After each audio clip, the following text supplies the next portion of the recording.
Salam. yaa ngi Aji. fresh de orulo orulo Leray table weri korbila. Leray weri korbila. non lii nekkul hey lii nekkul sampo yi ak diw yi lii ñaaka or la Manako. Bi leray. lii sampo yi ak diw yi big fa sa abalu la fa abalu la bii ñaaka or la Manako bi leray weri korbila. Xam nga si weri korbi sori or hanga. Ke anda on leray am. So man mom jaru ko wala sax. Léegi comme jaru nga laaj man dama di on da duma di or. Yo sama xoolee rek nga xam ki moom or kat la. Guys, li ngeen a def mooy type leen share leen repost leen wax naa leen ne is the easiest way to support your artist. Xam nga ne man de ragal loo ko. ñu ragaluñ loolu. xoola kii naan man nekkuma di ko ragal. xoola kii mu ne man nekkuma di or yàlla baax na so guys li ma leen a wax rek. dafa mel ni go ahead. dafa mel ni yow yaa ngi wane man duñ dee ordre waaye dafa mel ni yow am na ku la nekk di dal ci comment yi de.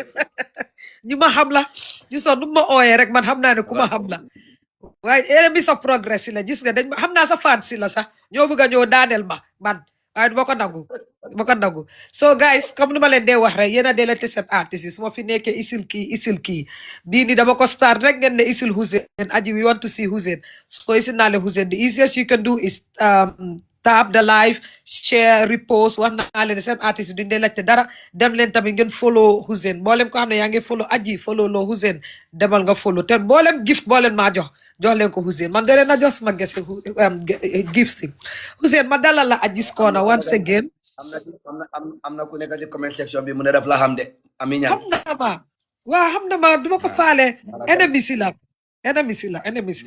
so Hussain ma wala welcome to Aji's Corner. Tonight we're gonna have a chit chat but it's not gonna be a long one, we're just gonna take it to 45 minutes then I try put time ko. So basically what we're gonna do is talk about who is Hussain during Ramadan, and that includes the Hussain of day or lan la dee def and how do you blend Ramadan with your career. So ma bàyyi la nag nga nuyoo su ko defee ñu take it from there. Assalamualaikum nuyu naa leen tur ak seen santa. Aji, thank you so much for having me today. It's a pleasure. Come like it's just the normal pour man mom how much can why pour man it's not much changes because still so my same routine bi la nek di def just taking out the music part of it because right now shows amut and then studio times are very limited. Duma wane come like si Ramadan duma dem studio but then they over limited, and this year depuis Ramadan bi bum doore ba legi duganguma studio but hopefully I will inshallah because I have couple of projects you might have, but normally dama joke and then Fajr time julli Fajr and then so then ma nelowat then ma jogat do a little bit of stuff you might have, and then after 5 madam si kër bu mag bi because this time yaa ngi am time because you're not doing much, so it's more like a time where I'm gonna connect extra family be more, so fufula de neka base ma julli tarawih and then come back home. So every day more than a small routine I have missions to do because still you have some advertisements to do and other things you have to separate different from the normal routine. So other than that every day ni la de dundi Ramadan bidal su nekkee ne tamit dañ am any charity stuff to go give some of these organizations. I will definitely come to the charity part. We can leave it until later. So Hussain ñun dañ bëggoon a xam Hussain da daf dee or yow da dang dee or artiste yéen dara jomb leen te yéen lu nekk leen dee accuse boobu duñ ko caane boy xanaa nga fàtte ne boy ñun bàkkaar bi daf dee bari boy aji time bi leen war a profito boy nga soo ne bàkkaar bi daf dee bari loo leen dee bàkkaar yéen artiste yoo xam nga comme bàkkaar bi kañ boy ñëpp la nekkul artiste ñaaka nekk artiste nga affaire yaa ngi bari daal mun nga bàkkaar sa yow si yow yëguloo ko fekk comme xam nga bagage yaa ngi bari ko mon bi moom su ñëwee xam nga is more time pour ñu xam nga comme get closer to our Muslim, because being an artist sometimes is kind of complicated, complexity bobu nonu a lot of people don't really understand in a sense na community suñ gisee ne sa comme da nga jóg duga jàkka sax ñëpp la di xoole ay def di duga muslim la comme yow xam nga man muslim la comme yow understand nga comme muslim la comme yow, so if you see me in a masjid just know ne comme my obligation la nekk di def you know. Yeah, comme da ngay gis ne comme like, you know, comme like sa obligation la pour nekk si jàkka boobu noonu. So like we are all the same. So ñu gisee ñu ngi jàng Quran si media bi, you know. So soo gisee ñu si media bi ñu ngi jàng Quran, wala nga gis ne comme gars yi ñu vidéo ñu ngi jàng Quran, xamal ne comme ñun like Muslim lañ comme yéen. You know, we all the same. Just because we're doing music doesn't mean they come like we are different. We're still the same. So like hanga niti nyoko de jawale rek. But then at the end of the day, like that's just the normal me. So mota lumala ko wahe rek. Man normal life bi ak legi tuti difference rek mo fa neka. You know, because there is nothing extraordinarily new. Lo hamne man ko def legi lo hamne come I wasn't doing it before Ramadan. Gis nga hanga man lu ma naxari si hanga man dega man aduna bi pa dañu ne man seytaane la ma de si problème si industry bi waaye man dañ ma dee puus tamit gis nga kii from nowhere mu ne ask him if he is ready for April 11. We're here to talk about Ramadan. Gis nga li moo tax baakaar yi lii yëpp baakaar la si Ramadan bi ku bëgg ma laaj ko daal taabal share repostal ma laaj ko comme ma ko waxee rek nit yi ñu ngi lifin nit yi ñu ngi clear seen siin si moom mu ngi taal safara. moom mu ngi taal safara man lu ma understand loolu so Hussain ñu delloo ko back a little. ma ne ko nit yi ñu si cleansing process moom mu ngi waaw. Hussain comme ñu delloowaat ko a little bit yow comme wax nga loo xam ne comme daf dee mun a amaze people when they see like some of the Gambian artists like holding the Quran, reading the Quran, sax ngeen génn rek read a verse ngeen post ko soo ko seetlee sax daf dee mun a dem viral wax nga lu am solo ne yéen doomi aadama rek ngeen don't you think that loolu is part of people being judgmental and judging you guys wrong? Well, actually, I wouldn't blame them too much because like the concept behind music, like you know, most of the musicians, according to like the concept they sing about, you know, mostly it's just women, vulgar words, you know, insults. So you know, if you listen to stuff like that, like Dinga George Bottom, you know, even though they say don't judge the book by the cover, but these are words that you were saying in your lyrics. So the people are dissecting, you dissect the lyrics, you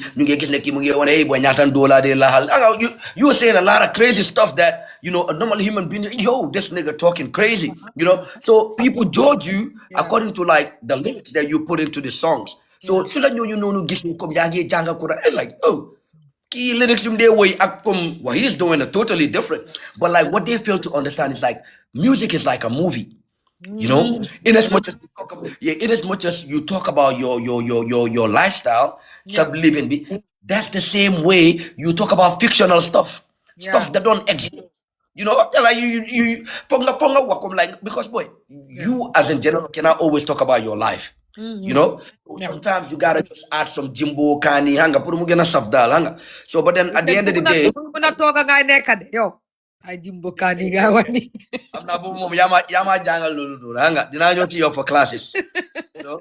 Yeah, did I know to you hanga? I'll come to you for classes. So like that's the only thing in there, like, you know. So I wouldn't say people are just being judgmental. I would just say they just judge people according to the lyrics you say, because if you say some crazy things in your song, people are definitely gonna think this is the lifestyle you live at the end of the day. So non lalanity they judge it according to your lyrics. But sometimes other people will just be judgmental because like come life be, you gotta understand that everybody look at you, but they look at you differently. More like what you do, another person look at you and they don't like. So that's why you have two different sayings every time. Lord of like. So you just gotta do what you gotta do at the end of the day. Why guy yenangini? Monoko yenangini. Hussain, te yow so ñu doon wax comme ban time nga commencé or yow comme si ban age nga mun a remember ne yow si nga commencé or? I'll probably say at the age of probably come time or consistently, I'll probably say around 12 years. 12 years. When I was 12 years old, yeah, because like I came from a very religious family. You know, dad was very strict with the religion. You know, so like then I guess something you know, like even though he's late, you know, may Allah grant him the highest ranks in Jannah. You know, but you know that strictness that he actually placed on us, like you know, help, like, you know, even though like okay, you say he's an artist today and all of that, you know, lolu yep do they nyaka, but then you would say it kind of help us, like, you know, like grow conscious, you know, not like become more humble, you know, hold on to our values and all of that. So I will always thank him for that, you know, I will always thank him for that. So Hussein, yow bi nga commencé or so mu ne dem back to your childhood, like xam nga man moom maa leen dee yóbbu fu nekk. So if you can take us back si sa childhood, naka nga commencé or were you one of us ñi nga xam ne comme dañ la commencé ne la soo commencé nga dog o ndax dang daan mun a sàcc or ndax dang daan mun a or sa nobu lekk, if you can remember all of those, That's like why I said that's why I said that at the age of 12 last yeah, start the or boo xam ne comme or boo xam ne dafa mut daal but then da ngaa continuously. gis comme at the age of 11 10 9 boobu da ngaa or sa nga xiif nga dem ubbi fridge bi nga cop sa kenn du la faali kenn ñëpp ay xam ne comme say yee mu ngi try daal comme nga or be ay boori tri yooyu noonu naaj bi tànga nga gis ne comme bii xam naa ne duma ko mën a jekkali so foog ma saacan dox rek wala ma saaca cop nii rek at the end of the day su time ndogu ñëwee tamit nga dem toog foofu noonu nga dugg ak gars so loolu yëpp comme like it's just part of it because ñun yëpp maybe some of us haven't been part of it but some of them some of us has been part of that kind of thing. Ousseyn loolu am na solo trop comme tey ñun let's say ne both Muslims and Christians ñëpp a ngi si weeri koor so I can both say ñun si weeri koor tey yow comme weeri koor bi su commencé comme lan nga si dee jublu comme yan façon thoughts nga dee am comme like the whole month come like a normal daily month sini dang de muna neka rough careful some mindset beside like when it's about to be Ramadan come menu lam ngore neka sa thoughts see like what do you think about? Mostly it's just positive stuff. Like during Ramadan, like I listen to a lot of like Islamic lectures, like just to uplift your spirit a little bit. Because like in as much as I'm doing music, like I said, I don't think I will be in this music for much longer from now.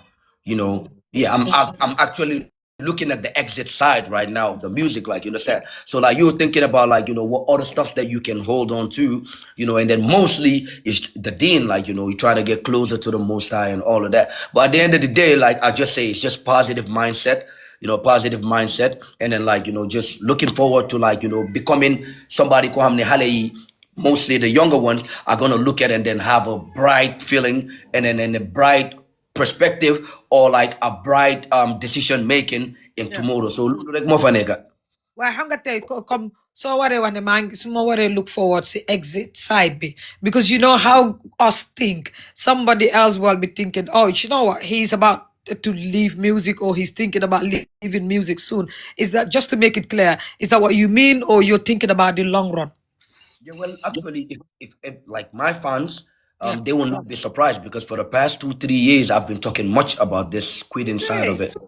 Yeah, like and then it has become something like it's very important that you ask me this because music used to be something I find very fun. Like I used to love doing music. Like this is something that every time I do it, I feel the joy. Like but of recent, like I would sit down and like not even want to be in a studio. Like I would sit down, want to like you understand what I mean. Like I will be having those feelings now. So maybe I'm getting to maybe the ending part of it more than the most. So that's why if you look at this year, ever since this year started till now, I'm just focusing more on the business side of the music than the music side of it. Like signing endorsement deals, like meeting different people, like just linking up with corporates, like you understand, like just to expand the brand more. Like I won't say like it could be in 2 years, it could be in three. Like you never know. But then I'm just saying like I've started having considerations towards it.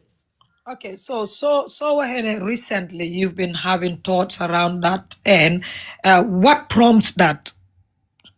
Like, what have happened? Like, look, was trigger? Is there anything that triggered it to get to that point where you say, you know what, there is time for me to do more to be able to get to that? You know what I mean?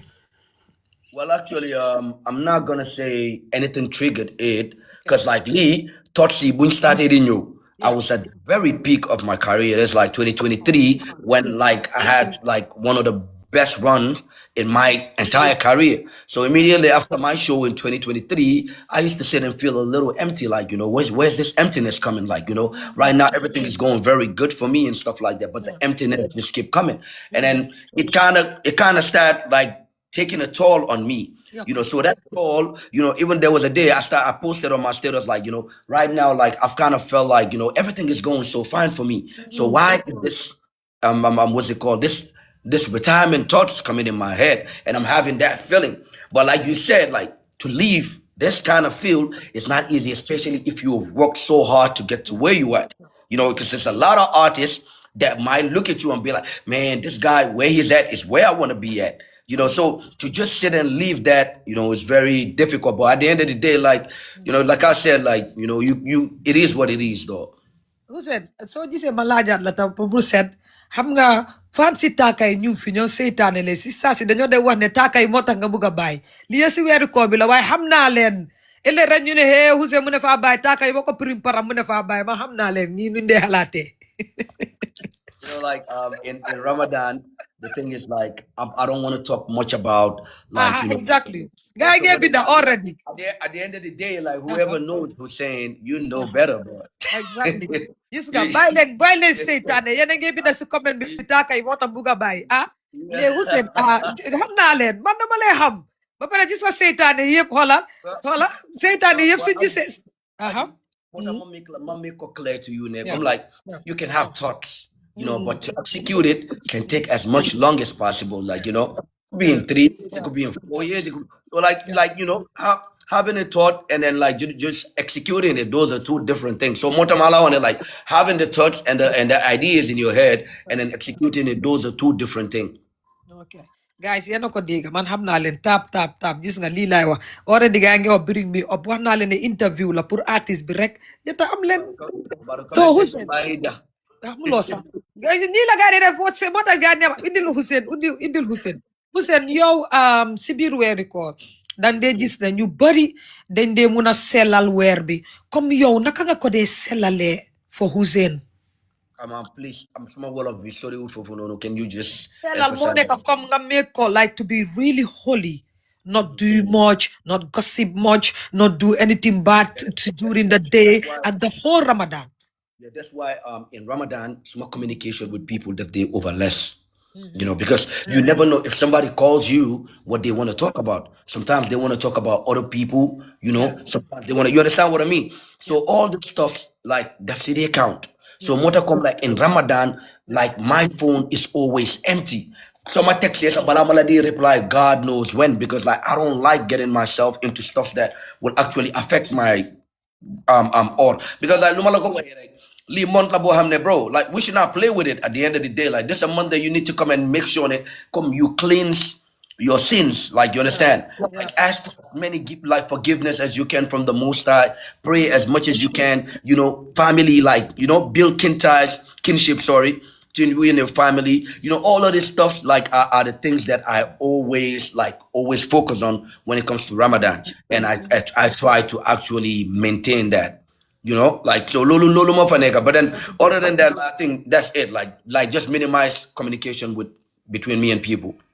Yéen a ko dégg gossip kat yi Ramadan rek ngeen dee gossip ba yàlla téye leen Hussein tey yow as an artist ndax daf dee am anytime boo xam ne during Ramadan comme Ramadan bi suy commencé nga gis nit yi dañ dee mun a send messages to their family friends to say ñu baalal leen ndax yow believe nga in those baalal ndax yow da nga believe ne it's not Ramadan pour baalu nga téye sa bopp ndax danga dee mun a get to your colleagues friends family and send a forgiving message. Well, actually, yeah, I used to do that. Maybe in the past years, I used to do it a lot, but now I do it a little less. Yeah, even though it's important, to reach out to people, and then reach out to people and then make sure they come like, come and link up, come like, and tell them that, like, but life goes on, like, at the end of the day. But if you're doing it, do it in a genuine way. You do it in a genuine way. Little more important, like, you do it in a genuine way. So in like I said, recent years I used to do it a lot, but this year, it wasn't that much though. But I kind of reached out to a lot of other people, like, just to send Ramadan message, greetings, Ramadan, Ramadan, like, pray for everybody, like, yalla bala, like, and then, like, yalla erase sins here and that, because, like, it's important. The whole point of the month at the end of the day, get closer to the Most High, appreciate life, and become more humble. Like, at the end of the day, lolo Ramadan yip nyo na dem na lula, because, like, you're starving yourself, and that starving that you doing, there are people actually you hamne you give dunda lulu nulu. There are people you hamne come every day, they go from morning to night without a meal. So more to come this charity stuff that they're gonna tanga appreciate life, because people that they meet you hamne, so you say the way they live, it actually touches you, like, like then they're gonna appreciate life. Alhamdulillah for what I have, like, you understand. So loli yep mung si dal. Yeah, like I said, we will still come to the charity part of it. So Hussein, come your time, and that musnga am ko hamne si bir Ramadan, am nga conflict ak mom wala misunderstanding ak mom, regardless of your yakoton wala moloton, you haven't spoken for a while, or like you guys literally cut each other off. Nga jeki nga feel the pride, the ego, nga ne okay, harma message ki and get to them. And so feke ne am na tamit kan nga muna remember ne lulu xew na I did that in 2018 Mhm. with Jibu Balagate. Oh. When that root boy beef was going on, beef began at Tangasa, because beef be boom don't know, like, it was just like 2 weeks or 3 weeks to Ramadan. Beef be boom don't know. It was like 3 weeks to Ramadan. So but then beef boom don't know, it was too intense, like, it was too intense. It was a straight beef. Everybody was going crazy in that. So like when Ramadan was coming about like 3 days to Ramadan, I kind of sent him a message like, hey bro, because that's it's my elder. Like, I'm not even gonna say bro whatsoever. Kogu, like, coffee feka dalanga. Sometimes things just go some other ways and all of that. So Bumako text, I was like, yo, I like, I sent him a Ramadan message, Ramadan coming. But then, the way he handled it wasn't so professional to me, you know. 'Cause number one, okay, you could like abstain from replying me. I don't have a problem with that. But like, go to the internet saying, people that are sending me balal message, like balalumaki. You understand what I mean? Like balalumaki, and like, so do you see Ramadan be like the same energy I left before Ramadan is the same energy, like, that I have. I was like, it's cool, because he didn't reply the message, but he posted that on the internet, and I saw it. I was like, man, it's still cool. I play my part, so I have no regrets or whatsoever, because I did that in 2018, and I did it again in 2019. But 2019, I guess the time we no cool on then prepare. But then we weren't seeing each other like that. So I called them. I was like, Ramadan is coming and stuff like that. So we good and all of that. You understand what I mean? And it was not just him. I called him in that same 2019. I called him. And then I called Attack, like, both of them in 2019. I was like, yo, Ramadan is coming. And both of them, they appreciate it, because this one was on a call, this one was in a text. So, like, normally that's nothing to me, because, like, but Digante Manayala, bro, nobody else can come in between that, to be honest, bro. Like, so we always just got to stay solid when it comes to that. Okay, Hussein, why was 2017 a text message and 2019 a call? Because is it because being a message, some message we was screenshot and posted, you decided to say, you know what, I would rather not send a message this time around. No, it wasn't about that. It wasn't about that. Because 2018, like I said, it was tense then. Yeah. Beef. If I had made a call, we could have been insulting each other, like, probably. Yeah, Yeah. you understand what I mean? Because at that point, beef be mungi one at the middle of, like, we were in the middle of the beef. Like, it was that serious at that point. So just calling anybody like that, if I feel disrespected, my whole be munda mo joke, and I reciprocate. Yeah. Ang Even lalo yung during Ramadan, yeah. it's saga like nga reciprocate. But the fact that I texted and I never got a reply, but I later on saw something on the internet that made me feel like, man, it wasn't supposed to be like that. But 2019, difference bill was that we were actually cool then. Even though we weren't seeing eye to eye, but we were cool then. So that's why he really appreciated that. Like, he really, really appreciated that a lot. Dada, come the fact that sending somebody a text message mu use ko against you, mu yóbbu ko si internet bi regardless ndax yow loolu wàññi woon na dara si yow ba nga xam ne feel nga ne lii waruma ko na def, wala next year I know better not to do it.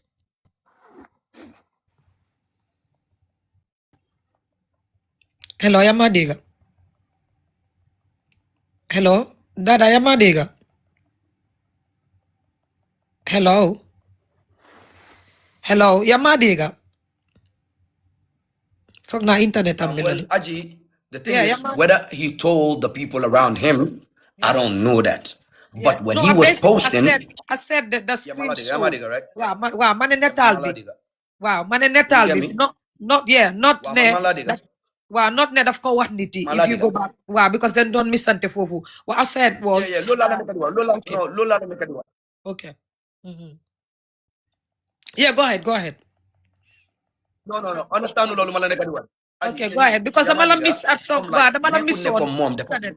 Yeah, nekun Yeah, ne dafa post on a screenshot or actually, okay, yeah, yeah. Nekun ne dafa post on or made okay. it clear ne kom he was talking about Talking to me. me. Oh, it was That indirect. I respect him for. He didn't put, yeah, he He didn't put a wrote name to something. it, and he He didn't wrote a post. actually. Yeah, exactly. He didn't Yeah. even say. He didn't actually say one individual. He Okay. only said people that are texting me Ramadan Okay. message. You understand what I mean? You know, if I'm Yeah, not this cool is a with you bobadal. before Ramadan, I'm getting into Ramadan. You understand? So that's Yeah. what it is. It's not like he actually screenshotted the message. You know, it's not like he actually screenshotted the message and then put it in the internet that, like this particular person. Nah, actually, I respect him for that because he kind of kept the identity as like private. But like what you gotta flex, like you understand, Jibudal. I got mom dal for mu flex like. So whenever flex the go bagasi dal lolo like hanga. We don't want to flex ko bagasi. For mu flex the go Yeah, bagasi. Hanga jidam. jibu mom amut pa well. But Legi shout ana out to bobu na bu Jibu. es Yeah, la. but Bobu da ba shout ko out to sacha Jibu from for you de. yeah, man. Bobu da ba ko sacha from you da ba flex ko bagasi. Anytime. Feel free. Bobu Madako, feel free. bobu dal tay ah. Tay ku ma buga isil bagasi sa dama la bul flex ko bagasi. Yaay ha way Fatou yaa ay reede dana ko Fatou ñun tamit da nga fa ne seen artiste yi ñoo dañ doxali ñii aca rek bu ne fa flex ko bagage yi ki ñaa seen artiste yi nongole hay Como flex hanga. so Because I Dada tey definitely yow Muhammad. aha go No, what I ahead was saying, he knows that if he posted that Mandina Hamlet directly, it was for me. So that was a win for him.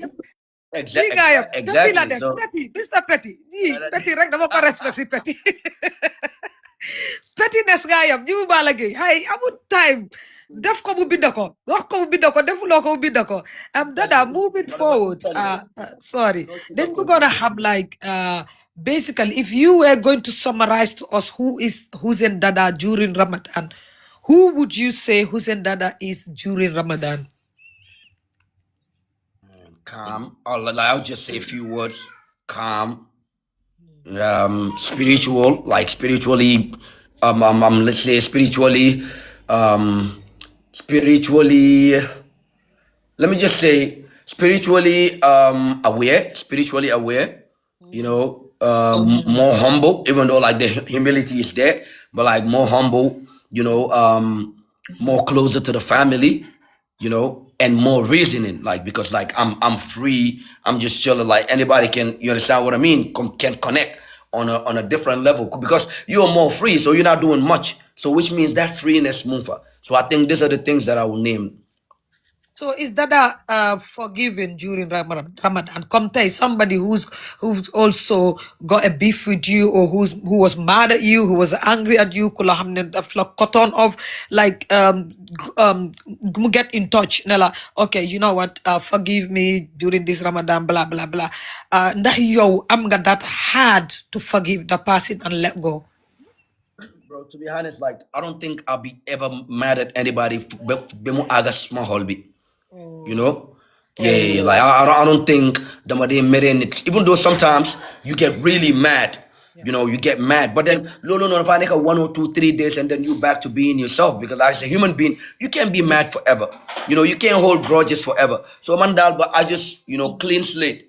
When I'm getting into it, like I don't know who forgive me, but I've actually forgiven everybody though. Like my non lady to get Ramadan be like, clean slate, forgive everybody, and then just get into it with clean mind. Lulu regular. So, Dada, just like what's it called again? See Ramadan bi, yow yaa ngi am sa own foundation boo xam ne I might not know the name, somebody else might not know the name, but you will get into that and give us a bit of explanation. Gis nañ ne Ramadan bu nekka man moom mun naa koo seet ne dang dee gis ne dang dee mun a jënd sa saaku maalo saaku duulin saaku liñong xamuñ da xaalis daf si dee tege waaye yow mun ngaa dem deeper to that.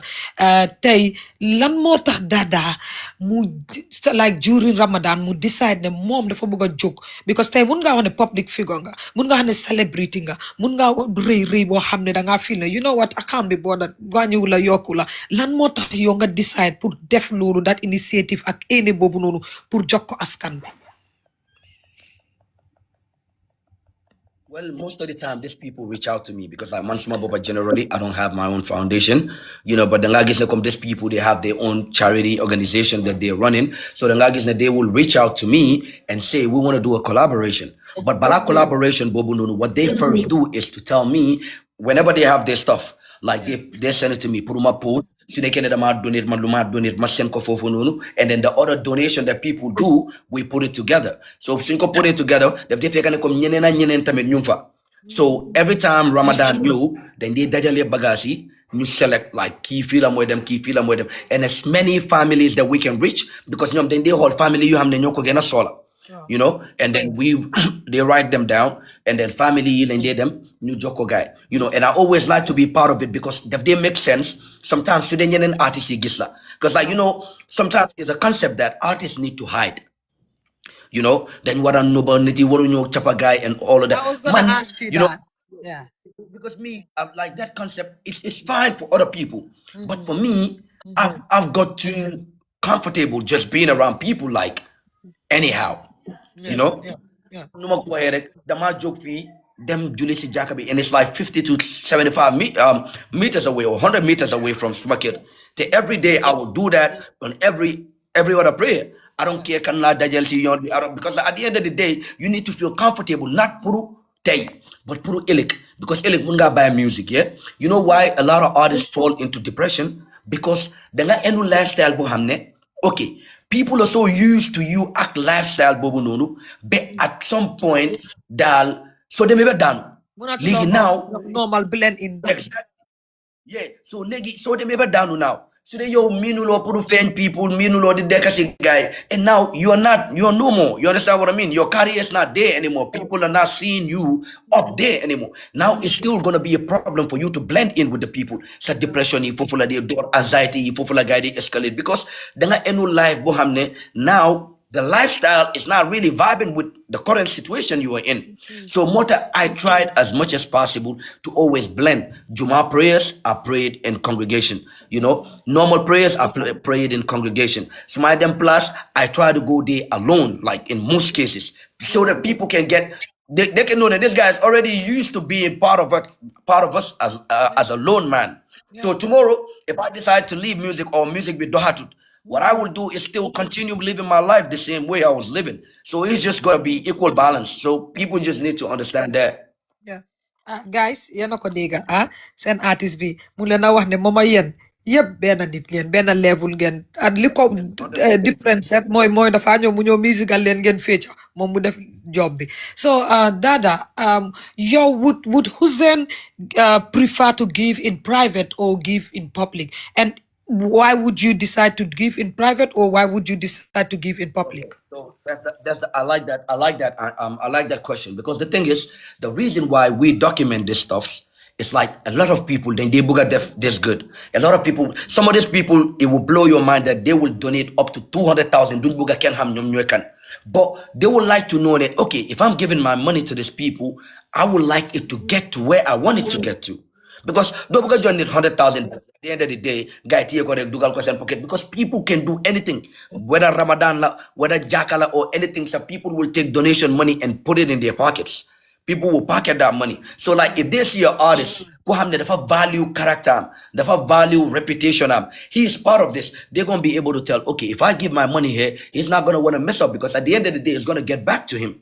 Because but Jamano be but so people will just pocket money and then Just keep it there like that. So lolo do nyaka. So that's why we documented and put it in the internet so that we can have more people donating, so we can reach more families you have nobody in need. Because it will blow your mind that some of these families that we reach to and we go to is just one single woman. Ko hamne jekeram dafa gañu mom kena and she mungi fofu non ak njabot.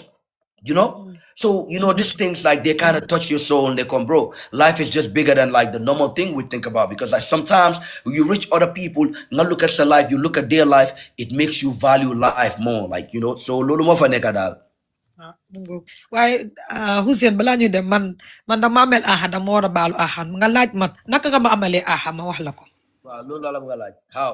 How Hussein gis nga kër yi nga dee advertise nii recently advert Hussein dama dee toog di xalaat kër yi toog di ko génta dama ko bañ ba dama call malls barki démb ma ne ko mool Lamin mu ne ma ne ko dégga Hussein amee na ma aha mu ne ma moom si naka ma ne ko ne mool Lamin mu ne ma ne ko Hussein confused dama ma ne ko su duggee si kër bi da swimming pool ma ne ko rek ma bugg a jooy rek ma ne ko mool Lamin mu ne ma ne ko dama la bugg a ñaan favor mu ne ma ne ko mool Lamin liggéeyal nga jëndal ma kër yi kër fayda yi jëndal ma beena Dada amel nga ma aha lii dama ko xoolal ba fan yii dama toog ma ne iwaa digga Dada tam enu na aha de ma ne moos doo jënda benn sax nga may ma ko wala nga ñu jënda ñun ñaar amel nga ma aha de kër finder bi I'm not lying to you just like seriously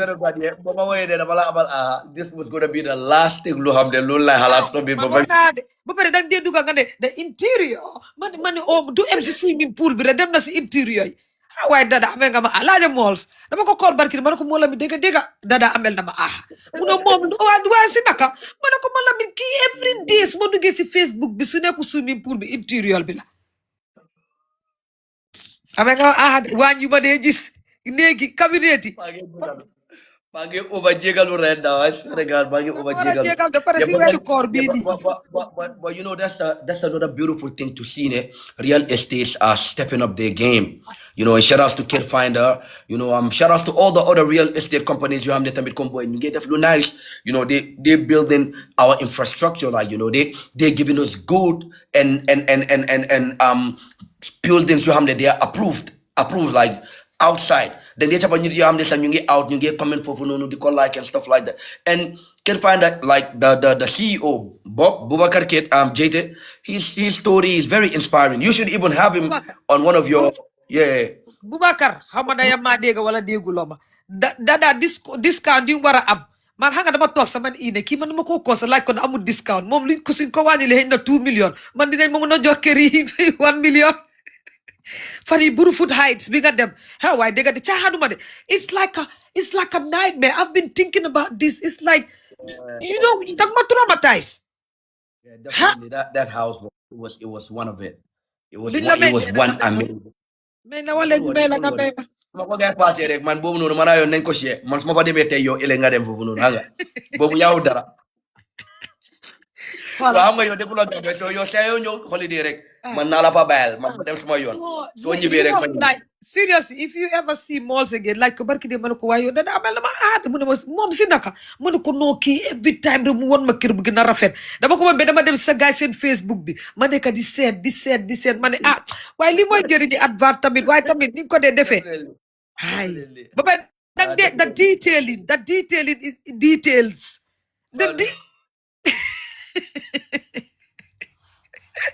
yaa ñëw direkale di ma ree rek yéen dekale di ma ree anyways Dada amel nga you owe me benn kër foofu noonu kër finder well just go with talking about this Dada Hussein it is really important ne yow tey faram fàcce nga te the same thing li nga wax about giving in public moo la min tamit loolu la fi explain na muy malls because a lot of people tamit leen dee mun a judge waa ki dafa mun a wanewu mu ñu wan kan la lifin can't this be done in private ñi miskin ñu ñoo wane nii you know what I mean so I'm glad ne yow tey comme li ma dee wax rek people are always judgmental am glad ne tey yow make nga li nit to understand ne lii moo tax yéen ngeen ko dee def comme Hussein yow li nga dee def nii tey su fekkoon ne tey am na kuy seetaan koo xam ne faani Hussein la wala nekk na ko xam ne daf dee bëgg a joxe dara si biir weeri koor ndax kooku noonu mun naa still reach out to you balaa weeri koor bi di jeex ndax loo xam ne la ñooñu rek nga ko dee defal because kenn xamul kan ay seetaan. Yeah, because the thing is normally Like they select the people. Man nekun man sa man of selection be. This selection, they actually I think they have people they go and scoop around and see people you have they come na say community be ngalate come ñoo fa need help. You know, so you know, you make send arrangements, see, then they send the numbers. The numbers we call and then confirm. Once we confirm, that's when we take the stuff there. So come Lulu, yeah, Lulu regular. It's as simple as that. But normally if people reach out to me, what I can do is just to recommend. Like, you know, I'm not Kiko, I'm the yeah, the reach out when they come, you know, they're gonna be in need of help. And then we just send it there. Okay. Am na ko fi egoon na quick clip. Sorry de man ma mistake laal ab lii bi mu égal la. Waaw tey ma ko man la because kenn du dee mën a éeg su ma la égaloon xanaa moderator si te gisanguma kenn. Hussain tey dañ bëggoon a xam Hussain naka la dee mën a blende music ak or because ñeneen dañ dee wane music dafa haram ñeneen di wane haramul ñeneen yéen artistes yi ñeneen da ngeen dee mën a stop music si weeri koor bi ñeneen mën a dem studio after weeri koor because you've got projects yoo xam ne si at bi yëpp la so ñeneen tamit xam naa ne miin ngeen aar bi ba nga xam ne miin ngeen li ngeen di def daily ba nga xam ne fa mel ni thérapie soo ko defutee tamit da am lu la manqué like you said you might be depressed that anxiety because people don't know all of these things lu ko dee mën a trigger yow tey naka nga dee dundee sa music career bi ak war a nekk di or.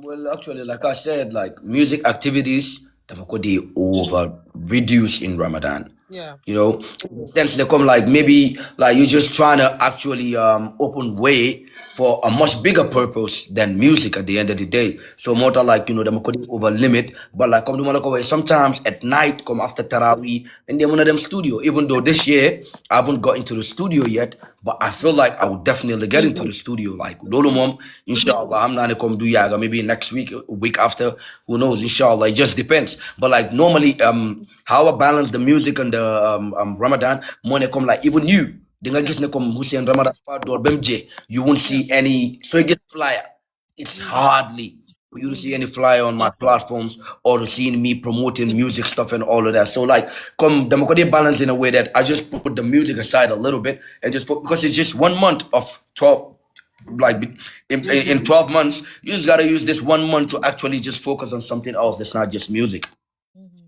Oh, fine. Guys, yéen a ko dégg ñun dañ am pour liggéey so Hussain tey yow soo seetee since nga commencé fasting ban Ramadan nga ñu mun a toog wax ñu ne like this is my favorite Ramadan what year and what was the reason why Ramadan boobu noonu mu nekk sa favorite Ramadan. Like my favorite Ramadan wallahi aji mënuma laa wax loolu. man dama dee bëgg seen boppay dee liggéey man dama dee bëgg seen wallahi comme mënuma laa wane comme that's my favorite Ramadan. Wallahi, I can't remember. Come like Ramadan be Monica my favorite, but be more and I can't to be Lulu Mom go ahead I'll be lying. So Hussain, my next question is you as someone who's got a partner like a wife, what's the difference between your normal days at Ramadan? Is it in time in Ramadan wife yi daf dee mun a gën a saf loxo gën a mun a tooga yu safi xam nga gën a yokka yu safi da dépense bi daf dee gën a high what's the difference between being a married man during the normal months ak during Ramadan? Well, the difference there is in Ramadan, you know, like even those you have the bachelor and you have the come you see laha laha hanga come you send papa saga and they cool hanga.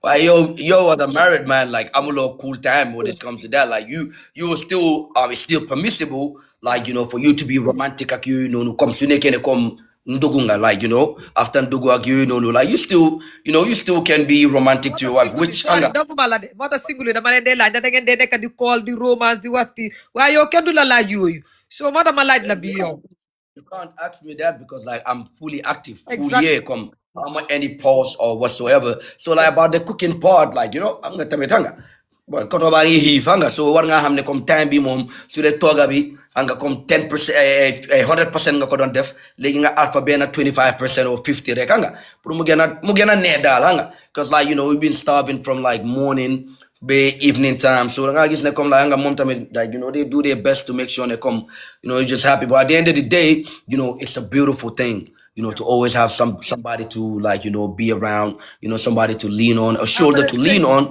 Why they say? So Why can they say? it's about time that, it's Why can about they time. say? So Hussein, yo, as a guy who's got a partner and you live with your partner, I've seen a lot of people have been writing recently on WhatsApp, saying some men come. These are men, some men on WhatsApp saying, like, if you're married during Ramadan, you can give a helping hand because jigéen ñi dañ dee sonna torop during Ramadan wala def lele xam nga lu ma miin so ñu ne comme waxtu bi tamit dafa baax tamit pour góor yi ñu jàppale seen jigéen yi comme tey yow soo waxee ne yaa ngi jàppale sa jigéen si biir Ramadan naka nga fiilee ne yaa ngi koo jàppale parce que tey ma la kool yaa ngi bambaane de. Yeah, jàppale bi moo nekk ne like you gotta understand that now, like dañ am doom, like you understand what I mean. So like it's not just me and my wife nekkul ñun ñaar rek. So léegi comme doom mu ngi fa, so if she's in the kitchen cooking, I gotta be with the boy, to just make sure ne come like everything is intact, because like at the end of the day, even su nekkut loolu sax, even su nekkut mbiri Ramadan or whatsoever, like you just gotta understand it as a married man, it has to be partnership. It shouldn't be in a come like, even though like you gotta be an alpha, lolo, understanding lolo, a man gotta be a man of the house, but you gotta always understand that, partnership is very important, and partnership more they builds and relationship, more tangende muna yaga, feka come amulen any issues and all of that, come deep issues you have to come like dina issue anything lo hamne dal, dina nyaw or whatsoever. So the guys come lolo no, it kinda helps.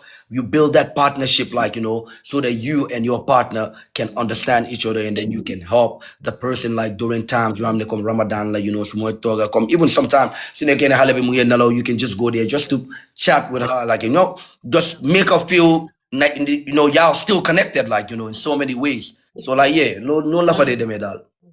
Ngay romantique gu leen gis nga Hussein mu leen a jàngal xam naa yéen a ngi toog di wane hey kii nañu baalal yéen doo leen dee change nappi sax Hussein tey balaa ñuy dem dañ bëggoon a xam tey Hussein what message nga send out there to the youths come especially during this Ramadan. Well, actually, for the youths, like I always do, is for them to stay positive, and be open-minded. Like because, like, if you look at Gambia, a lot of people, the way we think, like sometimes you look at the youths mostly, and then right now this year is election year. December, a lot of youths that are 18 years, might not even care about getting a voter's card. I think now is the right time because they're giving it out. They issued it. If you've been complaining, if you feel satisfied, you can still go get a voter's card. Because here we are being neutral. We're not saying that like go vote for this particular guy, but then we want you to sit with your own conscience, think about like what works for you, what happened. Don't just sit and say, nah, if I vote, there will not be a change. Even just go put your vote in there. Go get your voter's card. Like, let's go out there, let's vote. And if voting comes to, let's be respectful. Let's not be on the internet because of politics, like, disrespecting each other and all of that. So, like, Malola Ampuru, what the youths out there, and to tell them to be patriots, love this country. Because if we love this country be non la moy dem like non la moy improve, non la moy develop. So let's love this country, let's love ourselves, because at the end of the day, we all one, like whether we like it or not, whether you're Gambian, Nigerian or whatever, we're all human beings, but we gotta love each other, man, 100%. Mashallah, yéen ko diga dem leen ngeen def dara. So Hussein, suma last question bi mooy lan la nit di expect from Hussein after Ramadan. Well, after Ramadan, right now, I don't have much on the pipeline right now. I believe people already seen that we have a show on the 11th of April, which is coming. Right now, that's on the pipeline right now. Other than that, whatever is to come, the Europe tour in the June, July. After that, we just need to just sit, and then like just communicate about some other stuff, and then build our plans for the rest of the year. But then right now, those are the things we have on the pipeline. That's the 11th of April, and then the June, July tours. Guys, dégg ngeen ko Hussein ma bàyyi la nag nga tàggatoo gis nga wax naa 45 minutes te 45 minutes exactly la yéen nga ne ma indi Hussein te indi naa Hussein ma wax leen thank you very much Hussein, thank you very much, because démb laa la bëggoon a call ma call la tey mënoon nga wax ne nga busy or something, but jox nga ma cër bi enough tamit pour accept, because gis nga gaa ngi bind yeneen artistes yi so mooy loolu daal xam nga ñoom tamit ndeysaan nii la dañ leen dee bëgg a gis waaw. What I would just like to say is thanks to everybody else out there that's watching us live right now, keep supporting Gambian music, because like you guys are the reason why we are here today. You guys are the reason why the music is going everywhere. So we just want to say a big thanks to all the fans that are keeping it real towards Gambian music, the ones that are buying tickets, the ones that cannot buy tickets but still listen to the songs and play to other people out there, because this is what's going to develop the music and make it grow so we can have more audience, like more expansion. So y'all keep love, like keep supporting Gambian music, keep pushing it, keep playing it to other people. We respect everybody else out there. It's all love every time. Thank you to all my beautiful fans, that always support the music. I want to say I really appreciate y'all. And lastly, thank you, Ajis Corner, for having me here tonight. We really have a wonderful chat. This might really inspire a lot of other people here. So keep it up. Yalla face a whole. May Allah make it easy for you. May Allah accept all our fasting and prayers. May Allah bless us in Yàlla this ma yàlla blessed may month. benn kër finder. Amin. Amin. Let everybody say Amin in the comment. Thank you so much, Aji, for having me. It's a pleasure, yeah? Boka guys, All come right, thank guys, you. ma bàyyi leen have a good night. Ëllëg ñu ngi war a am keneen fii nii